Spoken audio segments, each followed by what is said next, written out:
계속 호세아 말씀을 보고 있습니다. 때로는 너무 호세아 말씀 계속해서 한 반절 정도밖에 하지 않았는데 너무 길다라는 생각도 드는 분들이 혹여 있을지는 모르겠어요. 하지만 호세아서 말씀을 처음부터 끝까지 우리가 한번 살펴보는 것도 의미가 있고, 또 이 시대에 하나님께서 무엇을 말씀하시기를 원하시는지를 또 깨달아 아는 것도 참 중요하겠다 생각이 듭니다. 사람이요, 한 가지 일을 오래 하게 되면 대체로 두 가지 상반된 모습으로 나타납니다. 첫 번째는 한 가지 일을 오래 했기 때문에 프로가 되는 거죠. 전문가가 되는 겁니다. 그런데 다른 부류의 사람은요, 한 가지 일을 오래 했기 때문에 매너리즘에 빠지는 사람이 있습니다. 신앙생활도 마찬가지가 아닐까요? 어떤 분은 신앙생활을 오래 하면 할수록 말씀을 더 깊이 이해하면서 신앙이 계속 자라는 분이 있습니다. 말씀이 삶 속에서 깊이 적용돼서요, 날마다 새롭게 변화되는 사람이 있습니다. 하나님의 말씀이 삶의 체질이 되는 그런 분들이 정말 프로 같은 신앙인들이 있습니다. 반면 어떤 분들은요, 교회 오래 다닌 것이 그저 연수의 자랑에 불과해서 오히려 신앙의 매너리즘에 빠지는 경우도 있다는 것이죠. 타성에 젖어서 습관적으로 예배를 드립니다. 아무런 감동이 없이 입으로만 찬양을 합니다. 기도를 해도 진실한 마음을 담아 기도하지 않고, 설교를 들어도 이미 다 아는 내용이라고 말씀 앞에 겸손하지 않습니다. 이런 자들은 교만해졌고 신앙의 매너리즘에 빠져 있다라고 말할 수 있습니다. 이스라엘 백성들의 모습이 바로 이러했습니다. 하나님의 택함을 받은 백성으로 하나님의 특별한 사랑을 받고 있음에도 불구하고 그들은 다성에 젖어버렸어요. 그야말로 그의 신앙은 매너리즘에 빠진 종교 행위에 불과했습니다. 그들은 하나님을 안다고 하지만 하나님에 대해서만 알 뿐 하나님을 알지는 못했어요. 하나님의 사랑을 깊이 누리지도 못하고 그 사랑을 삶으로 실천하지도 않았습니다. 그들의 신앙은 그야말로 껍데기 신앙이었습니다. 돼지 껍데기는 쫄깃해서 맛이라도 좋죠. 껍데기 신앙을 가진 자는요, 아무런 능력도 아무런 영향력도 없는 그냥 종교인에 불과한 거예요. 그런데 더 큰 문제는 자신의 신앙이 얼마나 형편없이 망가졌는지를, 얼마나 하나님의 말씀을 벗어나고 살고 있는지를 깨닫지 못하는 이 무감각입니다. 그냥 오랜 기간 동안 신앙생활 잘하고 있다고 착각을 하는 거예요. 여러분, 병 중에서요, 자기도 모르게 이 간이 딱딱해지고 굳어버리는 병을 간경화라고 하죠. 여러분, 마음의 경화가 일어나면 그것도 참 문제입니다. 마음이 굳어져 버리는 거예요. 마음이 딱딱해졌어요. 하나님의 말씀을 들어도 심령이 무감각합니다. 그래서 말씀과 기도로 자신을 늘 점검하며 영적으로 깨어 있어야 하는 것이 너무 중요한 거죠. 오늘 본문 말씀에 보면 얼마나 이스라엘 백성들이 영적으로 무감각했으면 하나님은요, 호세아를 향하여서 내 입에 나팔을 댈지어다 라고 말하겠습니까? 심판의 때를 알리라는 거예요. 우리 1절 말씀 한번 볼까요? 1절입니다. 나팔을 내 입에 댈지어다. 원수가 독수리처럼 여호와의 집에 덮치리니 이는 그들이 내 언약을 어기며 내 율법을 범함이로다. 아멘. 마치 바수꾼이 원수들의 침략을 알리기 위해서 나팔을 부는 것처럼 하나님은 호세아 선지자를 향해서, 그들을 향해서, 무감각한 그들을 향해서 경각심을 일깨워주기 위해서 나팔을 불라고 말씀합니다.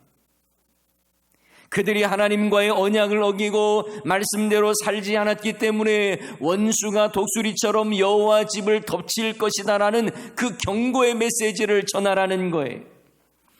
이 말씀은 아수르의 군대가 이스라엘을 덮칠 것이라고 하는 경고의 메시지입니다.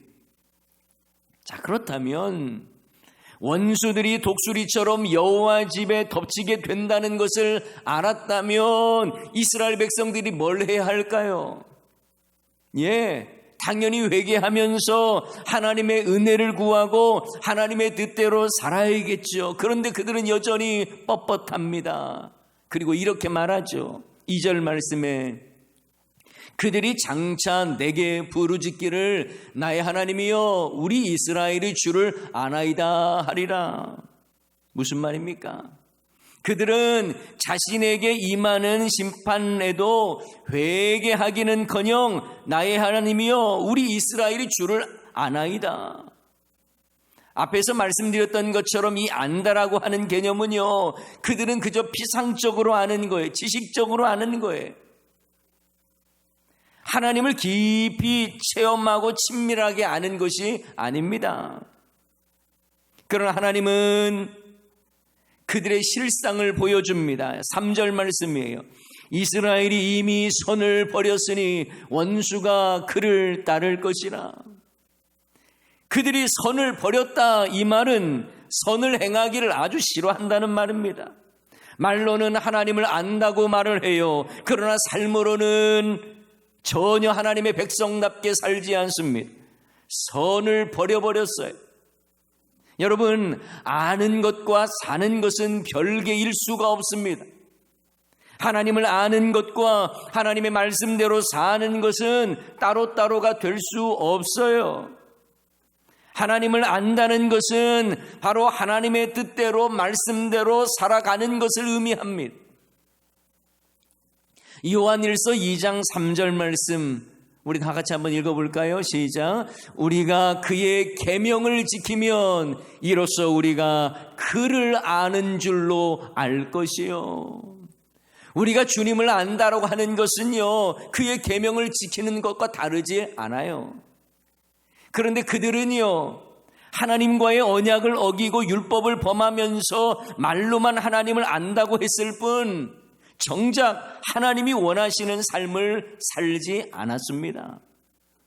그러니 중요한 일 앞에서도 하나님의 뜻을 구하지도 않고 하나님을 의지하지도 않고 자기 뜻대로 자기 소견에 옳은 대로 일을 해치워 버렸어요. 4절 말씀에 보면 그들이 왕들을 세웠으나 내게서 난 것이 아니며 그들이 지도자들을 세웠으나 내가 모르는 바이며 그들이 또 그 은금으로 자기를 위하여 우상을 만들었나니 결국은 파괴되고 말리라. 왕을 세우는 일에도 하나님의 뜻과 상관없이 자신들의 욕심과 이해관계로 세웁니다. 실제 여러분, 북이스라엘의 왕은요 19명이 세워졌는데 대부분 반역과 음모를 통해 세워졌다가 또 다른 반역으로 왕이 바뀌는 일들이 허다했습니다. 그 한 예로 북이스라엘의 6왕조에 속하는 이 살룸이라고 하는 왕은요 겨우 한 달을 통치하고 암살을 당했어요. 이처럼 하나님의 뜻을 구하거나 하나님의 거룩한 통치를 행했던 왕들이 보이질 않습니다. 그러니 하나님께서 그들이 자기 마음대로 세운 왕들, 그런 지도자들 나는 모르겠다 하는 말씀이 맞습니다. 그뿐만 아니라 그들은요 은과 금으로 자기를 위하여 우상을 만들었습니다. 모두 자기 영광을 위하여 자기 욕망을 채우기 위해서 우상을 만들었어요. 그래서 여러분 골로새서 말씀에도 보면 탐심은 우상 숭배라고 하지 않습니까? 다 욕심이요, 자기를 위한 탐심이요, 이 우상 숭배와 연결되는 거예요. 여러분, 우상의 특징이 있습니다. 성경에서 말하는 우상의 특징이 있어요. 바로 자기를 위하여 만드는 거예요. 성경에서 우상을 말할 때요, 항상 같이 가는 관용구가 있습니다. 뭐냐면 자기를 위하여 우상을 만들었다는 거예요. 자기를 위하여 송아지를 부어 만들었다, 자기들을 위하여 금신상을 만들었다, 자기를 위하여 우상을 만들었다, 이런 식으로 표현을 합니다. 이처럼 우상 숭배는요, 하나님 중심의 신앙이 아니라 자기 중심의 신앙이에요. 자기 유익과 영광을 위하여 보이는 무언가를 만드는 것이 우상입니다. 광야에서 이스라엘 백성들이 금송아지를 만들 때도요, 자신들을 위해서 신을 만들어 달라고 아론에게 요구하지 않습니까? 지도자 모세가 하나님으로부터 계명을 받기 위해서 시내산에 오른 지 오래되었는데 내려오지 않자 불안해진 이스라엘 백성들이 자신들의 안정감을 위해서 눈에 보이는 뭔가를 만들고자 원했던 것이 바로 금송아지였어요. 우상이었습니다. 우리의 신앙도 마찬가지예요. 자칫 하나님 중심이 아닌 내 중심의 신앙이 되면 그 신앙은요, 우상 숭배가 될 수 있어요. 내 자식 하나 잘 되기 위해서 신앙생활을 하십니까? 물론 그것이 신앙의 첫 출발은 될 수 있겠지만 평생 그것만 붙들고 신앙생활을 한다면 여러분의 신앙은 내 자식이 신앙의 목적이 된 우상 숭배일 수 있습니다. 내 사업과 물질을 위해서만 신앙생활을 했다면 그건 역시 우상 숭배가 될 수 있어요. 내 마음의 안정감을 위해서 신앙생활을 하는 것이라면 결국 하나님의 영광이 아닌 나의 안정감이라고 하는 욕구를 이루기 위해 내 중심의 신앙이었다고 말할 수 있습니다. 이처럼 우리의 신앙이요, 겉으로는 하나님을 위한 신앙처럼 보이지만 결국 나를 위한 신앙인 경우에 어떻게 된 줄 아세요? 자기 마음에 들지 않으면, 내 뜻에 맞지 않으면 금세 신앙을 포기해버립니다. A.W. 토저 목사님이 그의 책 영혼의 사이즈를 키워라는 책에서 자칭 그리스도인이라고 말하는 그런 자들의 잘못에 대해서 이렇게 표현을 합니다. 우리가 원하는 조건에 맞는 부흥을 주시기를 바란다는 거예요.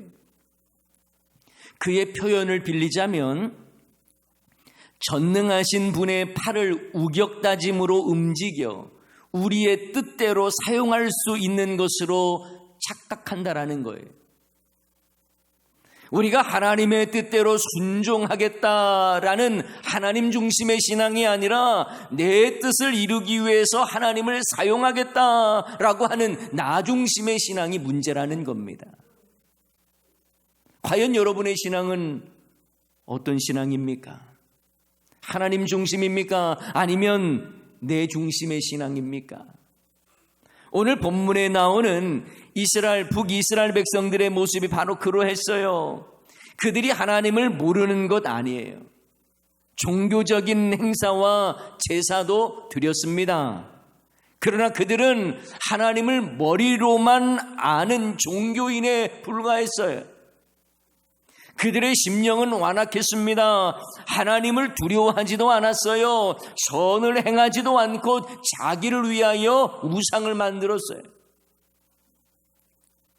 그들은 하나님이 눈에 보이지 않기 때문에 자기 만족을 위해서 눈에 보이는, 그래서 자신들의 위안거리를 위해서 우상을 만들어 섬겼습니다. 오늘 본문에 반복적으로 나오는 사마리아의 송아지를 만들겠다는 것은요, 우상을 섬기는 그들의 영적 음행을 말씀합니다. 사마리아는 북이스라엘의 수도이기에 사마리아의 송아지는 북이스라엘의 우상 숭배를 비유로 표현하는 내용이죠. 이 모습이야말로 호세아의 바람난 아내 고멜과 같은 영적 음행이었습니다. 이런 이스라엘 백성들을 향해 하나님은 너희들이 만든 우상은 신이 아니기에 내가 산산조각 낼 것이다 라고 말씀합니다. 6절 말씀에 우리 6절 다 같이 읽습니다. 이것은 이스라엘에서 나고 장인들이 만든 것이라 참신이 아니니 사마리아의 송아지가 산산조각이 나리라. 아멘. 새겨진 우상은 사람의 작품이잖아요. 그것을 참신으로 믿고 따른다는 것은 하나님의 형상을 담아 지음받은 인간이 할 짓이 아닙니다. 인간이 만든 형상물을 섬기고 예배한다는 건 이건 참으로 어리석은 일이죠. 중학생들이요 서로 모여서 이야기를 하다가 부처의 고향이 어딘지에 대한 논쟁이 있었답니다. 그러자 어떤 학생은 부처의 고향은 인도라고 말을 했고 또 어떤 똑똑한 학생은 네팔이라고 말했는데요. 유독 한 학생이 부처의 출생지는 중국이라고 우겨대더랍니다. 친구들이 중국이라고 말하는 학생의 말을 완전히 무시하자 이 화가 난 이 학생이 집에 가서 직접 불상을 가져오더니 친구들에게 큰 소리를 칩니다. 봐라, 내 말이 맞지. 부처의 고향은 중국이야. 그러면서 불상을 뒤집더니 메이드 인 차이나 되어 있는 것을 보여주더라는 거예요. 여러분, 우상은 사람이 만들었어요. 사람을 위해 만들었어요. 그런 물건을 신으로 삼고 그것을 향해 간구한다는 것은 어리석은 일입니다. 그런데 성경에서는 그 일은 단순히 어리석은 일이라고 평가하는 정도가 아니라 심판을 말씀하십니다. 오늘 본문에서도 너희들이 섬기는 신의 출처는 장인이 만든 것이다 라고 말씀하잖아요. 사람에 의해서 만들어졌으니 참신이 될 수 없다 이 말씀입니다. 그래서 하나님은 사마리아 송아지를 산산조각 내겠다고 말씀하십니다. 사실 이스라엘 백성들은 가나안 땅에 살면서요 이 토착민들이 행했던 농경 기술이 필요했습니다. 그런데 문제는 그들의 우상 숭배와 이방 제사까지 배워서 하나님을 노엽게 한 거예요. 많은 열매를 얻기 위해, 풍성한 곡식을 얻기 위해 바알신을 섬겼습니다. 이러한 그들의 어리석은 행동에 대해 하나님은 너희들 헛된 것을 심었다라고 하는 의미로 바람을 심었다라고 말씀하세요. 바람을 심었다. 그런데 그 바람을 심었는데 그 결국은 뭐냐면 광풍을 거두게 될 것이다 라고 말씀합니다. 자, 7절 말씀을 한번 보면요. 그들이 바람을 심고 광풍을 거둘 것이라. 심은 것이 줄기가 없으며 이삭은 열매를 맺지 못할 것이요 혹시 맺을지라도 이방 사람이 삼키리라. 아멘. 심판에 대한 메시지. 우상 숭배라고 하는 헛된 바람을 심었는데 결국 광풍을 거두게 된다 이 말이에요. 그 광풍으로 인해 심은 것들 자라지도 못하고 열매를 맺지 못할 것이라는 말씀이에요. 혹시 열매를 맺는다고 해도 이방 사람들이 와서 다 빼앗아갈 것이다 라고 말씀합니다. 이것이 바로 우상 숭배하는 이스라엘 백성들의 비참한 결과를 보여주는 말씀이에요. 사랑하는 여러분, 오늘 말씀을 들으면서 북이스라엘 백성들이 우상 숭배를 해서 하나님께 심판을 받는구나, 이걸로 끝나시면 설교 다시 들으셔야 됩니다. 오늘 말씀을 통해서 우리는 내 신앙이 사마리아 송아지를 섬기는 것과 같은 나를 위한 신앙의 형태는 아니었는지를 살펴보셔야 돼요. 하나님을 모르는 것 아니에요. 하나님께 예배드리지 않은 것도 아니에요. 그러나 자기 중심의 신앙이기에 자기 마음대로 결정하고 행동합니다. 자기 만족을 위해 눈에 보이는 무언가를 만들기를 원하고 그걸 섬기는 거예요. 자기를 위해 우상을 만들죠. 제단을 많이 쌓았지만 실제 그 쌓은 제단은요, 우상 숭배를 위한 것이었습니다. 그래서 호세아 8장 11절 말씀에 보면 에브라임은 죄를 위하여 제단을 많이 만들었더니 그 제단이 그에게 뭘 하게 하는 거예요? 범죄하게 하는 것이 되었도다. 혹시 우리도 주의 제단에 산제사를 드려야 되는데 종교의식에만 매여 형식적인 제단을 쌓는 것이라면 여러분이 예배드리는 그 삶의 현장에서 또 가정에서 예배드릴 때에 우리가 이 자리에 함께 나와서 마음껏 예배드리지는 못하지만 여러분이 드리는 그 예배 장소에서 대충 형식적으로 해치워버리는 그런 제단이라면 그건 예배의 제단이 아니라 범죄의 제단이 될 수 있다는 거예요. 가장 거룩히 할 곳이 가장 부패할 수 있습니다. 가장 하나님을 기쁘시게 하는 제단이 하나님을 노엽게 하는 제단이 될 수 있는 거예요. 하나님을 가장 기쁘시게 할 교회가 하나님의 가장 큰 아픔이 되는 교회도 될 수 있다는 거예요. 성도라고 하는 거룩한 이름이 세상 사람들 만도 못한 그런 모습으로 살아 하나님의 근심이 될 수 있습니다. 혹시 여러분, 우리도 눈에 보이는 세속적인 삶에 빠져 있는 건 아닙니까? 육신의 정욕, 안목의 정욕, 이생의 자랑에 빠져서 하나님보다 세상을 더 따르고 의지하는 건 아닙니까? 하나님을 기쁘시게 하는 삶을 살기보다 자기 만족을 위한 자기 중심적 삶을 살아가는 것은 아닙니까? 교인이라고 하는 간판은 내걸었는데 내 마음에 안 들면, 내 만족이 안 되면 언제라도 간판을 내릴 마음으로 그렇게 살아가고 있지는 않습니까?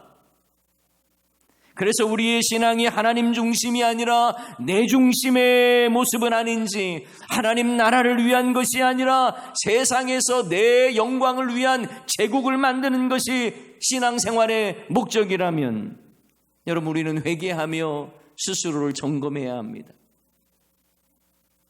혹시 신앙생활의 이유가 내 영광은 아니었는지, 만약 하나님 영광이 아닌 내 영광이 신앙의 목적이라면 우리의 신앙조차 우상 숭배가 될 수 있다는 것을 경각심을 가지고 느껴야 한다라는 거예요. 여러분, 우리의 신앙은 누가 뭐라 해도 하나님 중심이어야 합니다. 하나님이 없는 예배는 종교의식에 불과하는 것 아셔야 돼요. 하나님이 없는 부유함은 타락의 도구가 될 뿐입니다. 하나님 없는 출세는 교만하여 망하는 거예요. 하나님을 잊고 사는데 잘 되는 것 결국 무너짐이 될 것입니다. 여러분, 내일 도살장에 끌려가는 돼지에게 오늘 다른 돼지보다 꿀꿀이 죽을 더 많이 주는 게 뭔 큰 의미가 있겠어요? 여러분, 다른 것은 다 잊고 살아도 주님 잊으시면 안 됩니다. 혹시 치매에 걸린다 해도 예수님이 나의 구원이심을 잊어서는 안 돼요. 다른 것은 다 잃어버린다고 해도 하나님 없이 살아가는 인생이 돼서는 안 되는 겁니다. 오늘 우리가 살펴보고 있는 호세아 8장의 마지막 14절 말씀도 이렇게 우리에게 말씀하죠. 14절 말씀 봅니다. 이스라엘은 자기를 지으신 이를 잊어버리고 왕궁들을 세웠으며 유다는 견고한 성읍을 많이 쌓았으나 내가 그 성읍들에 불을 보내어 그 성들을 삼키게 하리라. 아멘. 자기 권력 자랑하며 왕궁을 막 세웁니다. 아무리 견고한 성읍을 많이 쌓습니다. 그러나 자기를 지으신 하나님을 잊어버리면 하나님의 심판이 임할 것이라고 하는 경고의 메시지예요. 사랑하는 여러분, 저는 말씀을 마치면서 여러분에게 여쭙고 싶습니다. 과연 여러분의 신앙은 하나님 중심 신앙입니까? 내 중심의 신앙입니까? 예수님을 생각해 보세요. 예수님은 철저히 하나님 중심의 사역을 하셨습니다. 십자가를 지시는 모든 과정이 아버지의 뜻을 순종하는 사역이셨어요. 바라기는 우리의 신앙을 세속에 빼앗기지 맙시다. 우상에 빼앗기지 맙시다. 주님 아니면 안 된다고 하는 신앙 고백이 우리에게는 필요합니다. 주님보다 더 사랑하는 헛된 우상을 벗어버리고 하나님의 뜻에 포커스를 맞춘 삶을 살아야 하는 거예요. 그래서 예수님처럼 아버지의 뜻에 맞춰 주님의 영광을 위해 살아가는 하나님 중심의 삶을 살아가는 저와 여러분이 다 되시기를 주님의 이름으로 간절히 축원합니다. 오늘 말씀 기억하면서 우리 함께 찬양할까요? 주는 완전하십니다. 나는 부족하고 연약하지만 주님은 완전하십니다. 고백을 담아서 우리 함께 찬양하십시다. 주여, 우린 연약합니다. 주여, 우린 연약합니다. 우린 오늘을 힘겨워합니다. 우린 오늘을 힘겨워합니다. 주 뜻 이루며 살기에 부족합니다. 우린 연약합니다. 주여, 우린 넘어집니다. 주여, 우린 넘어집니다. 오늘 하루 또 실수합니다. 주의 긍휼을 구하는 죄인입니다. 주의 긍휼을 구하는 죄인입니다. 우리 주만 바라봅니다.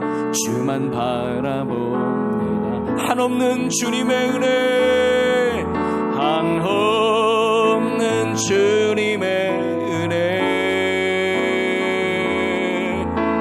온 세상 위에 넘칩니다. 가릴 수 없는 주 영과 온 땅 위에 충만, 온 땅 위에 충만합니다. 주님만이 길이오니 우린 그 길 따라갑니다. 우린 그 길 따라갑니다. 그날에 우리를 이루시 주는 완전합니다. 주는 완전합니다. 한없는 주님의 은혜, 한없는 주님의 은혜, 온 세상 위에 넘칩니다. 가릴 수 없는 주 영광, 온 땅 위에 충만합니다.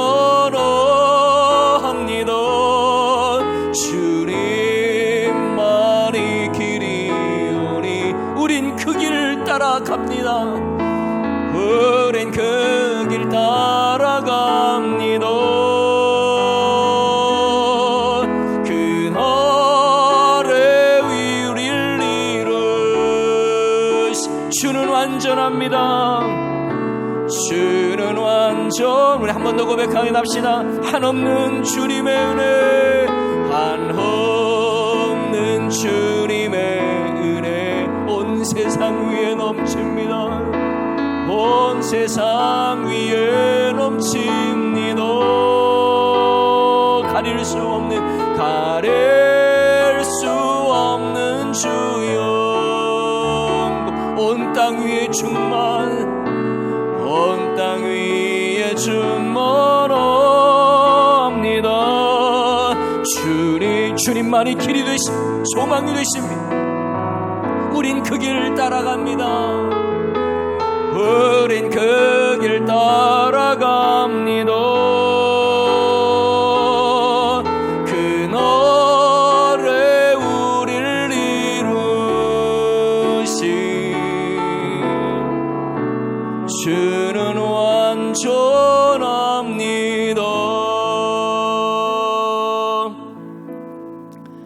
주님만이 길이 되시오니 우린 그 길을 따라갑니다. 주여, 우리는 연약합니다. 오늘 하루하루 살아가는 것이 힘듭니다.